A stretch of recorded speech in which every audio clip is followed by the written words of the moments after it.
में मनुष्य का सबसे बड़ा शत्रु उसका घमंड, उसका अहंकार ही है।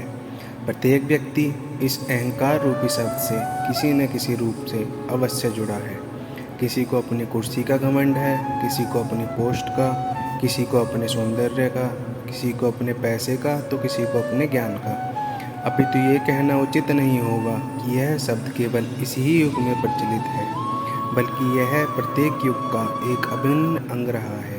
इस पर आधारित एक घटना का वर्णन आज इस वीडियो के माध्यम से किया गया है कि किस प्रकार विष्णु भगवान ने नारद मुनि के घमंड को तोड़कर उनका मार्गदर्शन किया। पौराणिक कथाओं में देव ऋषि नारद का जिक्र अवश्य मिलता है। कहा जाता है कि उन्हें जगत गुरु ब्रह्मा ने जन्म दिया था। एक बार नारद हिमालय में गंगा तट के पास स्थित एक गुफा में तपस्या कर रहे थे। उनकी कठोर तपस्या को देख इंद्रदेव भयभीत हो गए।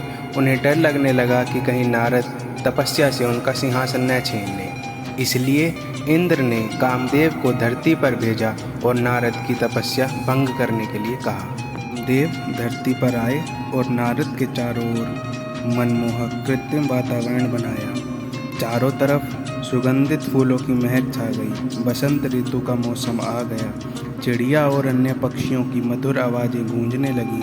धीमी धीमी हवाएं चलने लगी। स्वर्ग की अप्सराएं नृत्य करने लगी। बड़े से बड़ा व्यक्ति भी इस माहौल को देखकर मंत्रमुग्ध हो जाता, मगर नारद मुनि को कोई फर्क नहीं पड़ा। वे अपनी तपस्या में लीन रहे। कामदेव का जादू देव ऋषि नारद पर नहीं चला। कामदेव को डर सताने लगा, कहीं नारद क्रोधित होकर उन्हें श्राप न दे दे।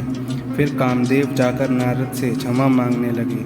नारद ने उन्हें कुछ नहीं कहा और क्षमा कर दिया। इसके बाद नारद के मन में अहंकार आ गया कि वह सबसे बड़े तपस्वी हैं, क्योंकि उन्होंने कामदेव को भी जीत लिया है। वे शिवजी के पास गए और कहा कि उन्होंने कामदेव को जीत लिया है। शिवजी को लग गया कि नारद को अहंकार हो गया है। उन्होंने नारद से कहा कि आपने ये मुझसे तो कह दिया, लेकिन विष्णु जी से कभी मत कहना। नारद को शिवजी का ये कथन अच्छा नहीं लगा। नारद ने सोचा कि शिवजी कैसी बात कर रहे हैं, मैंने इतनी बड़ी उपलब्धि हासिल की है और किसी को बताऊं क्यों ना। वे वहाँ से विष्णु जी के पास पहुँचे और सारी बातें बता दी। भगवान विष्णु को भी लग गया कि नारद अहंकारी हो गए हैं। उन्होंने नारद का अहंकार दूर करने के लिए एक उपाय सुझाया। विष्णु जी ने नारद के रास्ते में एक सुंदर नगर बसाया। वहाँ के राजा की एक सुंदर कन्या थी, जिनका नाम विश्वमोहिनी था। विष्णु जी ने उनके स्वयंवर की कहानी रची। नारद को भी इस स्वयंवर के बारे में पता चला। वह राजकुमारी को देखकर मोहित हो गए। उनकी सुंदरता के सामने नारद अपनी सारी तपस्या भूल बैठे। उन्होंने तुरंत विष्णु जी का आवाहन किया। विष्णु नारद के समक्ष प्रस्तुत हो गए। नारद ने विष्णु जी से कहा कि वे उन्हें इतना सुंदर रूप दें कि स्वयंवर में राजकुमारी उन्हें ही चुने। विष्णु जी ने कहा कि ठीक है, वो ही होगा जिससे तुम्हारा भला हो। विष्णु जी ने तथास्तु कहते ही नारद का मुख बंदर यानी वानर के समान हो गया। नारद को इस बात का बिल्कुल भी अंदाज़ा नहीं था। उन्हें लगा कि विष्णु ने उन्हें सौंदर्य का रूप दिया है। वे खुशी खुशी स्वयंवर में चले गए। जैसे ही स्वयंवर में पहुँचे, हर कोई देखकर उन्हें हंसने लगा। नारद को माजरा समझ में नहीं आया। बाद में भगवान विष्णु स्वयं वहाँ प्रकट हुए और विश्वमोहिनी ने उन्हें गले में वरमाला डाल दी। ये देखकर नारद को बहुत क्रोध आया। तब विश्वमोहिनी ने हंसकर कहा कि नारद जी, एक बार दर्पण में अपना मुख तो देख लीजिए। नारद ने जलाशय में अपना मुख देखा तो मुख नजर आया। उन्हें बहुत क्रोध आया और उन्होंने विष्णु जी को श्राप दे दिया कि जैसे मैंने नारी का वियोग सहन किया है, उसी प्रकार आपको भी पत्नी का वियोग सहन करना पड़ेगा। नारद मुनि गुस्से में बोलते ही जा रहे थे। उन्होंने कहा कि आपने मुझे धोखा दिया है। आप भगवान हैं, इसका मतलब ये नहीं है कि आप किसी को भी ठग लेंगे। आज आपकी वजह से मुझे स्त्री का वियोग सहना पड़ा है। मैं आपको श्राप देता हूँ कि आपको भी स्त्री का वियोग होगा। आपने मुझे बंदर का चेहरा दिया है, तो एक दिन आपको बंदरों की मदद लेनी ही पड़ेगी। ये सारी बातें लक्ष्मी जी भी सुन रही थी।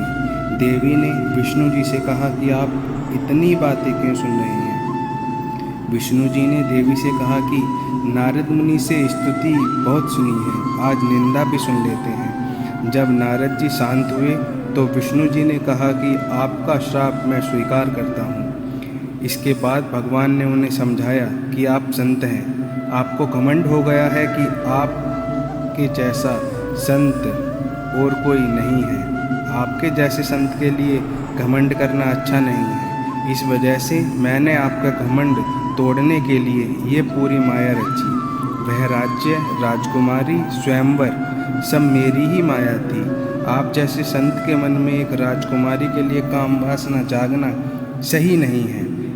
आपको इन बुराइयों से दूर रहना चाहिए। जब विष्णु जी की माया समाप्त हुई तो नारद मुनि का अहंकार खत्म हो गया। उन्हें अपनी गलती का एहसास हुआ। देवऋषि नारद ने विष्णु जी से क्षमा मांगी। कालांतर में भगवान राम ने विष्णु के अवतार के रूप में धरती पर जन्म लिया और कहते हैं कि नारद के श्राप के ही कारण श्री राम को अपनी सीता का वियोग सहन करना पड़ा तथा सीता माता की खोज में वानर सेना का सहायता भी लेनी पड़ी। आशा है इस महत्वपूर्ण जानकारी से आपके जीवन में कुछ न कुछ महत्वपूर्ण ज्ञान अवश्य सम्मिलित होगा। चलिए मिलते हैं नेक्स्ट वीडियो में इसी प्रकार के कुछ अन्य रोचक तथ्यों के साथ। धन्यवाद।